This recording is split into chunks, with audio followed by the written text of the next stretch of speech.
Okay ready sir కనబడతలేదు ఒక్కొక్కటి తీసి అక్కడ కాంగ్రెస్ పార్టీ పెద్దలను ఆ రోజు ఒప్పించి మెప్పించి హామీ తీసుకోవడం జరిగింది. ఎన్నికల తర్వాత గవర్నమెంట్ వచ్చినట్లయితే తప్పనిసరిగా వెలుగకుల కార్పొరేషన్ చేస్తామని ఆ రోజు వీరన్న గారికి వాళ్ళు హామీ ఇవ్వడం జరిగింది.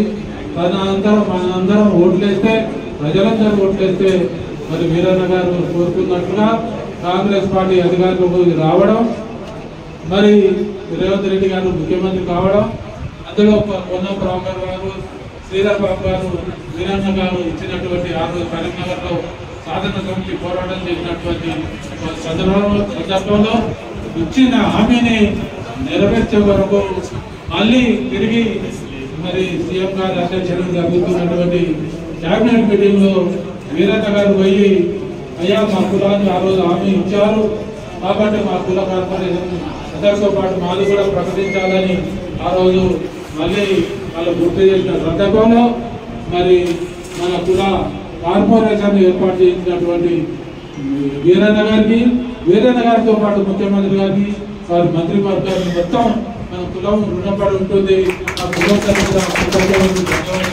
తెలియజేసుకుంటూ ముఖ్యంగా వీరన్న గారు విద్యావంతుడు, వికలాంగుడు అయినా తన పోరాటాన్ని ఆపకుండా మరి తనకు సహాయశక్తుల మన కుల అభివృద్ధికి, మన కులంలో జ్ఞానం తెప్పించే వరకు, మన కులస్తులు పైసలు చదువుకునే వరకు తన వంతు కృషి చేయడం జరిగింది.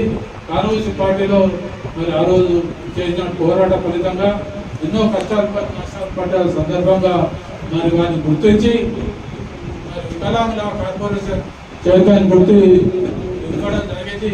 వాస్తవంగా మీకు ఒక విషయం ఇప్పుడు ప్రత్యేకంగా ఒక వీరన్న గారి గురించి చెప్పడం జరుగుతుంది. వాస్తవంగా తను తీసుకోవాలంటే మన కుల కార్పొరేషన్ ఇచ్చేవాళ్ళు, కానీ ఇంకొక అవకాశం ఎందుకు కోర్టు కొట్టాలి? మరి వికలాంగుల చైర్మన్ తీసుకున్నట్టయితే మా కులంతులకు ఇంకోటి కార్పొరేషన్ చైర్మన్ వస్తుంది కదా అని ఉద్దేశంతో మన విశాల హృదయంతో మన కులం మీద ఉన్నటువంటి ప్రేమతో మరి కార్పొరేషన్ చైర్మన్ మా కులానికి ఎవరికైనా ఇవ్వండి, కానీ నాకు వికలాంగుల చైర్మన్ కావాలని తీసుకోవడం చాలా హర్షించదగ్గ విషయం. తెలియజేసుకుంటున్నాం. మరి మా కులంలో ఉన్నటువంటి మన కులంలో ఉన్నటువంటి కాంగ్రెస్ పార్టీలో చేసినటువంటి మంచి కార్యకర్తలు చూసి కార్పొరేషన్ చైర్మన్ గా నియమించవలసిందిగా కోరుకుంటూ, ముఖ్యంగా మన ఈ కుల విషయానికి వచ్చినప్పుడు ఇప్పుడు కాంగ్రెస్ పార్టీకి మీరే ఎంతో చొరవ తీసుకొని మాట్లాడే మరి శక్తి ఉన్నది. కాబట్టి గత ప్రభుత్వం ఇప్పుడు 2 ఎకరాలు 2 కోట్ల రూపాయలు ఇవ్వడం జరిగితే మన కుల ఆత్మ గౌరవ భవనం కొరకు ఆ రోజు అగానారాయణ గారు, గట్టు విజయ్ కుమార్ గారు, నరసింహరావు గారు, ఇక్కడ ఉన్న అందరు పెద్దలు శ్రీరామ్ గారితో పాటు అందరం కృషి చేస్తే అది 2 ఎకరాలు మనకు మంచి కోట్లాది రూపాయల విలువైనటువంటి భూమి ఇవ్వడం జరిగింది. 2 కోట్ల రూపాయలు ఇవ్వడం జరిగింది. అందులో కృషి చేసినటువంటి అందరికీ ప్రతి ఒక్కరికి మనస్ఫూర్తిగా తెలియజేసుకుంటూ, ప్రత్యేకంగా వీరన్న గారికి అనిత గారు రండి. వీరన్న గారికి తెలియజేసేది ఏంటంటే ఇప్పుడు ఇక్కడ ఉన్న దాంట్లో మీరే ఇప్పుడు ఇంతవరకు చొరవ తీసుకొని ముఖ్యమంత్రి గారితో మాట్లాడే అవసరం ఉంది. కాబట్టి ఆ ఆత్మగౌరవ భవనం అనేది ఇంకా బిల్డింగ్ ఏం పూర్తిగా స్టార్ట్ చేయలేదు. విజయ్ కుమార్ గారి నాయకత్వంలో ఆడ ఎంతో కొంత పని జరిగింది. బోర్ కూడా వేసాం, లెవెల్ కూడా చేశారు.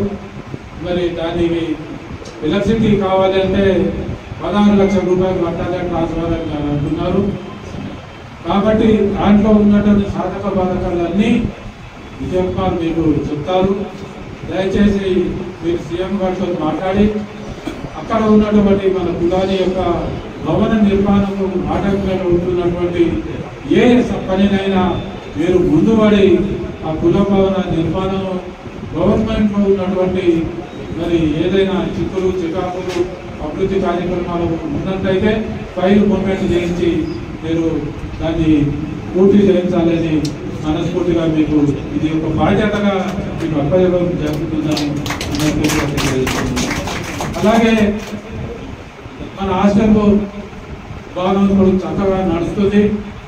గతంలో హాస్టల్ నడిచే వరకు అప్పుడున్నటువంటి అధ్యక్షులు కానీ అప్పుడున్నటువంటి కార్యవర్గం కానీ డబ్బులు లేక ఎంతో ఇబ్బందులు గురయ్యేది. మరి ఇప్పుడు చాలా డబ్బులు ఉన్నాయి. ఇప్పుడు డబ్బులు మనకు విలువలేదు హాస్టల్ నడపడానికి. హాస్టల్లో ఇంకో నెల రోజులైతే మన కొత్త కార్యవర్గం రాబోతున్నది. ఆ కొత్త కార్యవర్గం చేసే బాధ్యత ఏంటంటే ఉన్న డబ్బులను సద్వినియోగం చేసుకొని ఇంకో లేడీస్ హాస్టల్ కొని లేడీస్ హాస్టల్ మన సొంత భవనంలో ఓపెనింగ్ చేసే విధంగా మనందరం సహకరించాలి.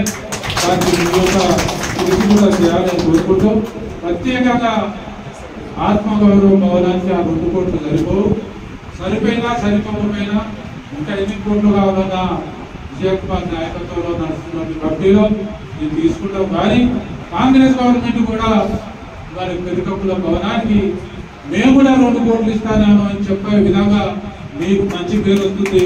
కాబట్టి టీఆర్ఎస్ వచ్చిన 2 కోట్లను జీవో తీసుకుంటూ జీవో వచ్చింది దాన్ని ఇంప్లిమెంట్ చేయించుకుంటూ మీరు కూడా ఇంకో 2 కోట్లు ముఖ్యమంత్రి గారితో నింపించే విధంగా కృషి చేయాలని వీరేంద్ర గారికి బాధ్యతగా చెప్తున్నాను.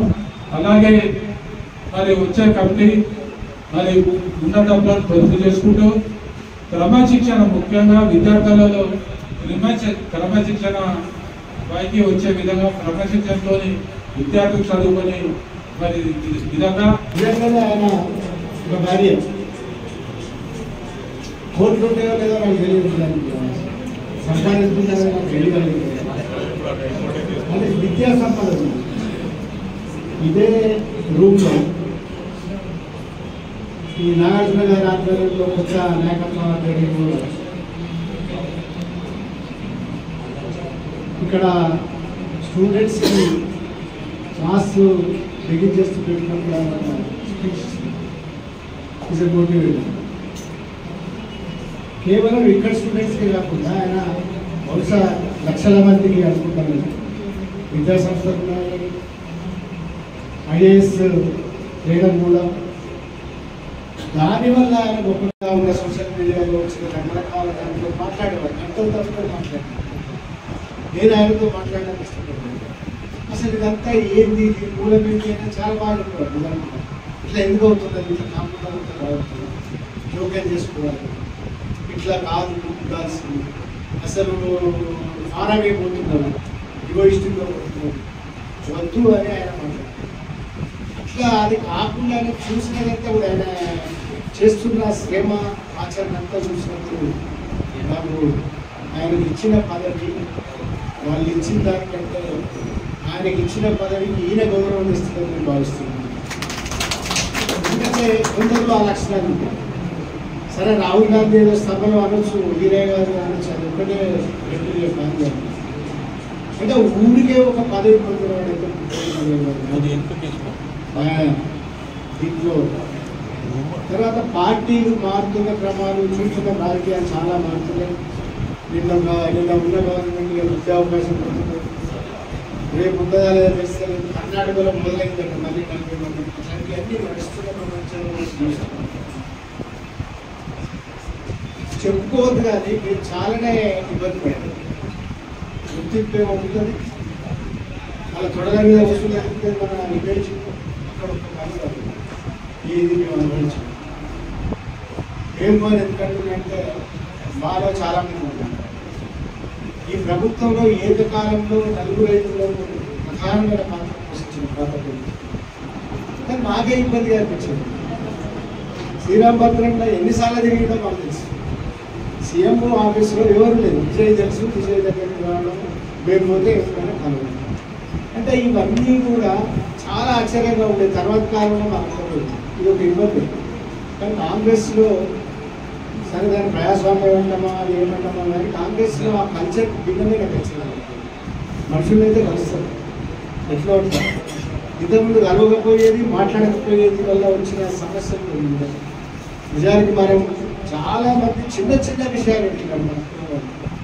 ఒక్క పని కూడా అది చిన్న చిన్నది కార్పొరేషన్ ఏర్పాటు చేయడం మనం అడుగుతున్నాం.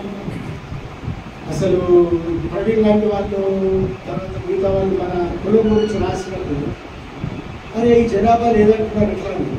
నిజానికి మన జనాభా కాలేదు, చాలా తక్కువ జనాభా చూపిస్తున్నారు మన జనాభాలో. నిజానికి అంతకంటే ఎక్కువ జనాభా ఉంటుంది. కానీ గవర్నమెంట్ లెక్కలలో చాలా తక్కువ జనాభా చూపిస్తున్నారు.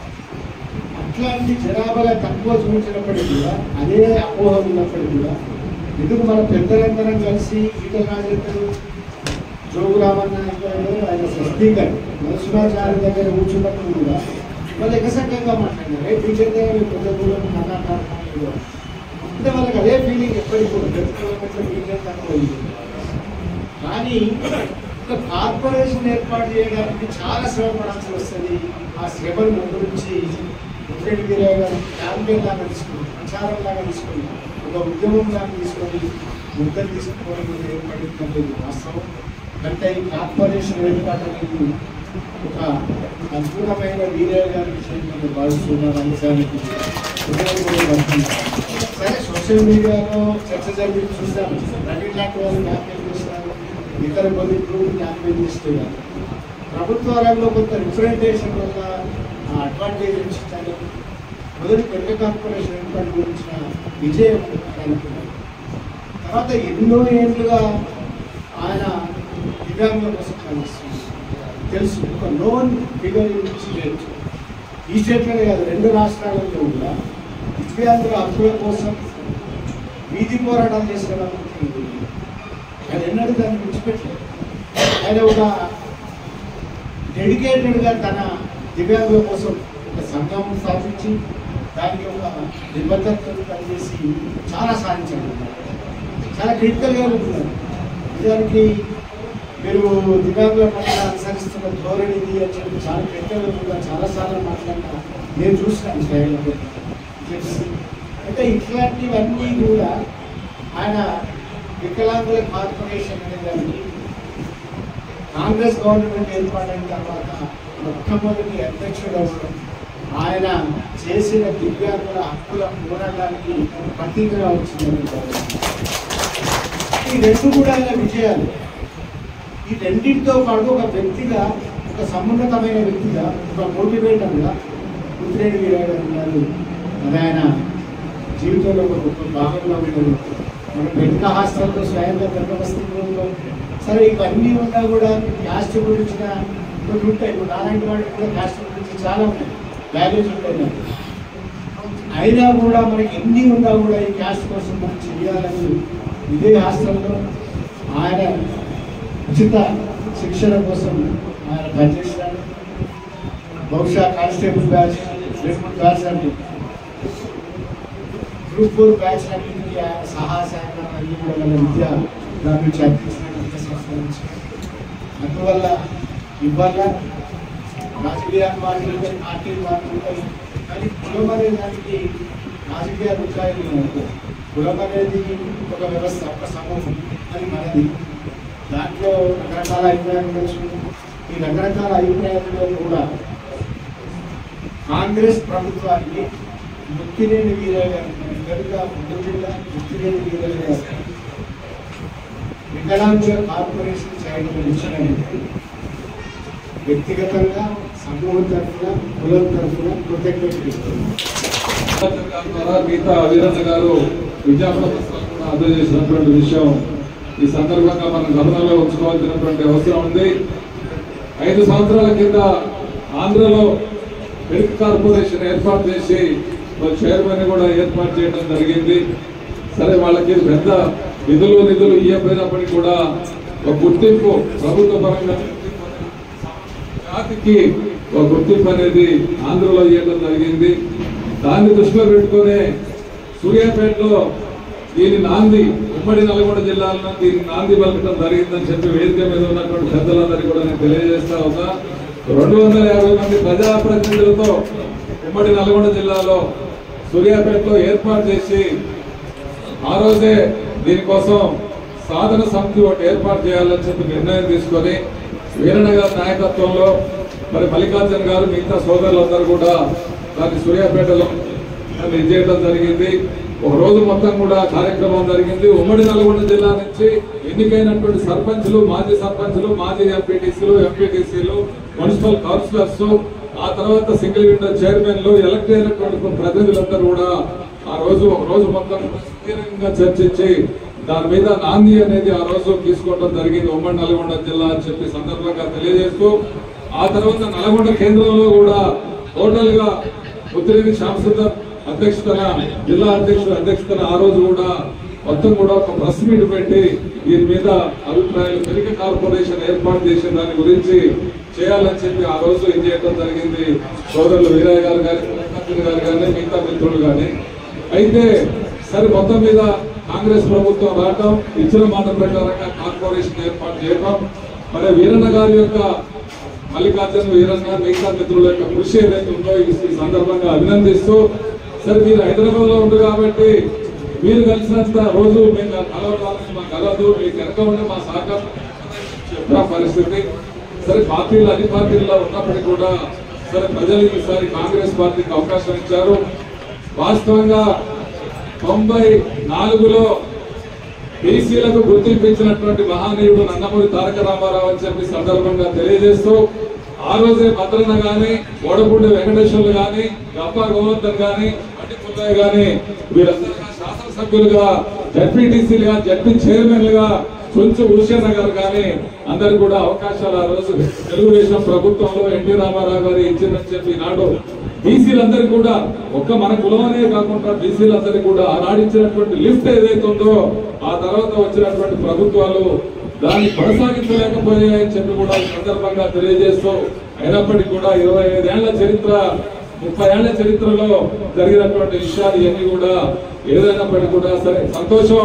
ఉన్న ఒక్క ఎమ్మెల్యేని పక్కా పెట్టే పరిస్థితి.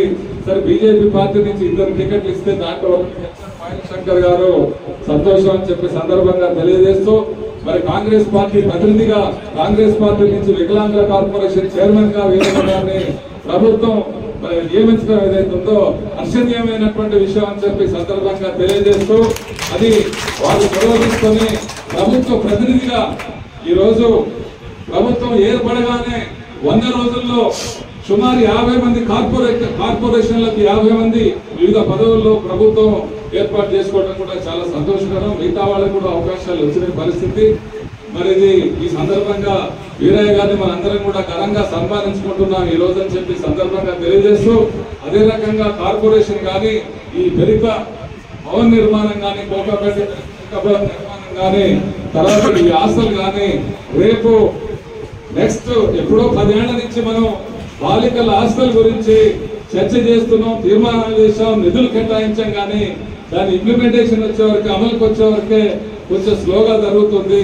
దానికి కూడా మీ వంతు సహకారం మల్లికార్జున గారు కానీ, వీరయ్య గారు కానీ, ఇక్కడ LB Nagar team, greater Hyderabad team చొరవ తీసుకొని చేస్తే బాగుంటుందని చెప్పి సందర్భంగా తెలియజేస్తూ, సరే అన్న మల్లేష్ అన్న మరి మేమందరం కూడా ఎంతో సేవ చేసాం, 40 ఏళ్ల నుంచి రాజకీయాల్లో ఉన్నాం. కానీ మాకు ఉన్నటువంటి పరిస్థితులు, అవకాశాలు పరిమితమైనటువంటి అవకాశాల పరిస్థితి ఏదైనప్పటికీ కూడా వీరయ్య గారికి మంచి భవిష్యత్తు ఉండాలని చెప్పి సందర్భంగా కోరుతూ, అదే రకంగా నిండా 100 ఏళ్ళు వారు ఉండాలని చెప్పి ఇంకా భవిష్యత్తులో ఉన్నతమైనటువంటి స్థాయిలోకి పోవాలని చెప్పి కోరుతూ, ఈ పెరిక సాధన సమితి, పెరిక కార్పొరేషన్ ద్వారా ఇంకా మనకు గుర్తింపు వచ్చే విధంగా తెలంగాణ రాష్ట్రంలో ఉన్నటువంటి 33 జిల్లాల్లో 10 లక్షల పైగా జనాభా ఉందని చెప్పి అవసరమైతే మన కులం ద్వారానే దీన్ని సెన్సెస్ గా ఎక్కడికక్కడ ఏ గ్రామానికి ఆ గ్రామం ద్వారా మన జనాభా లెక్క ఎంత ఉందో అవసరమైతే ప్రభుత్వానికి రిప్రజెంటేషన్ ద్వారా మన డేటా అంతా కూడా సమర్పించి చేయాల్సినటువంటి అవసరం ఉందని చెప్పి సందర్భంగా నేను తెలియజేస్తూ, మన జాతి కోసం, మన కులం కోసం అందరం కూడా కలిసికట్టుగా మొదలుకోవాల్సినటువంటి అవసరం ఉంది.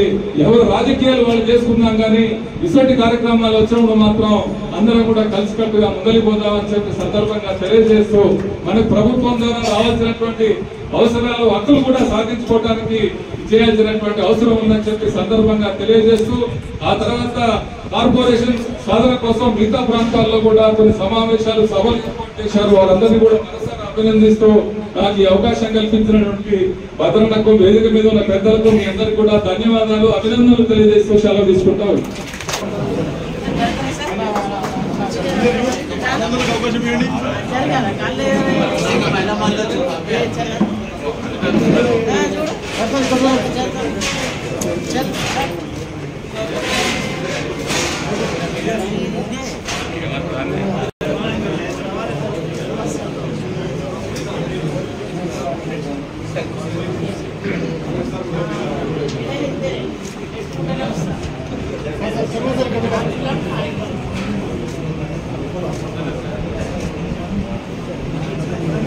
Thank you.